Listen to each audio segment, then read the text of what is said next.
bastos, gago, barumbado, mamamatay tao. Yan yung bansag sa'yo ng mga kritiko. Hindi naman kasi ikaw yung uri ng pangulo na aming nakasanayan, sapagkat ang mga kilala naming mga lider ay formal at desente kung humarap sa mamamayan, subalit sadyang salungat ang iyong katangian. Ikaw lang naman kasi yung natatanging pangulo na bumastos sa mga pari at simbahan. Kahit ang Panginoon ay hindi mo pinalagpas at minura mo ng lantaran, marami ang galit sa'yo dahil kampun ka raw ng kadiliman, ngunit ang hindi nila maintindihan na ang minura mong Diyos ay ang Diyos na sinasamba ng mga oligarko, ng mga magnanakaw at ng mga ganid sa kapangyarihan, ibang-iba sa tunay at dakilang Diyos na sinasamba ng karamihan.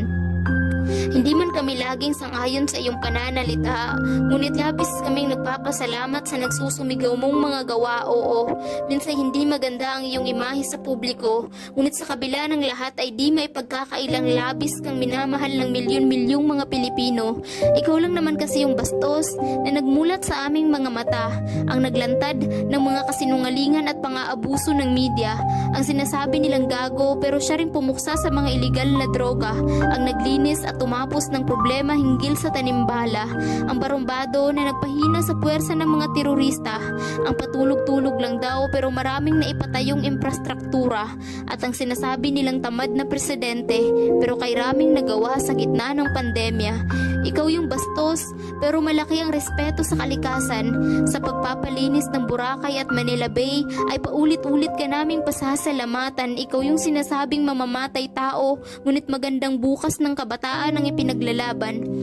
Marami man ang galit dahil wala ka raw pakialam sa karapatang pantao. Oo, karapatan ng mga kriminal na napapatay ng mga pulis at sundalo dahil para sa'yo, mas mahalaga ang buhay ng bawat inosenteng Pilipino.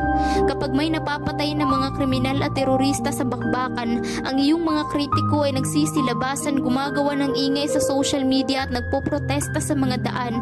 Pero kay sakit sa pakiramdam, natikom ang kanilang mga bibig kapag ang napapatay ay ang mga pulis at kasundaluhan. Ikaw lang yung leader na may pakialam, ang pangulo na nagpakita ng pagmamahal sa mga sundalo at mga kapulisan, ang nagbigay ng malasakit sa mga Pilipinong ng ibang bayan, ang presidente na tumugon sa hinagpis ng mga magulang, ang nagbigay daan sa pagsuko ng libu-libong mga terorista, at ang nagsilbing tulay sa pagbabagong buhay ng mga kabataang nalulung sa iligal na droga. Hindi sapat ang ilang taon mong panunungkulan, itinaas mo ang pamantayan ng isang lider na dapat ay humahawak sa pinakamataas na kapangyarihan. Pero sabi nga nila na mas mabuti na yung nabigyan mo kami ng kahit 6 na taon kaysa sa hindi man lang kami nabigyan ng kahit konting pagkakataon.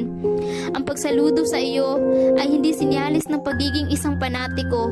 Masama bang purihin ka at pasalamatan sa pagiging isang mahusay na pangulo dahil sa kabila ng mga walang kabuluhang mga kritisismo at sa pilit na pagpapabagsak sa iyo ng mga oligarko, wala kang ibang kakampi kundi kaming mga Pilipino. Hindi kami handa sa pag-alis mo sa pamahalaan, ngunit wala kaming magagawa kundi harapin ang masakit na katotohanan.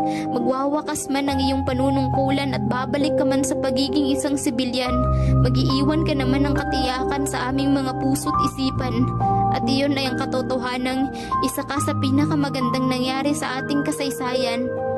Sa pagtatapos ng iyong termino at sa nalalapit na pagbaba mo sa palasyo, nais ko lang iparating sa iyo mula sa akin kasama ng milyon-milyong mga Pilipino.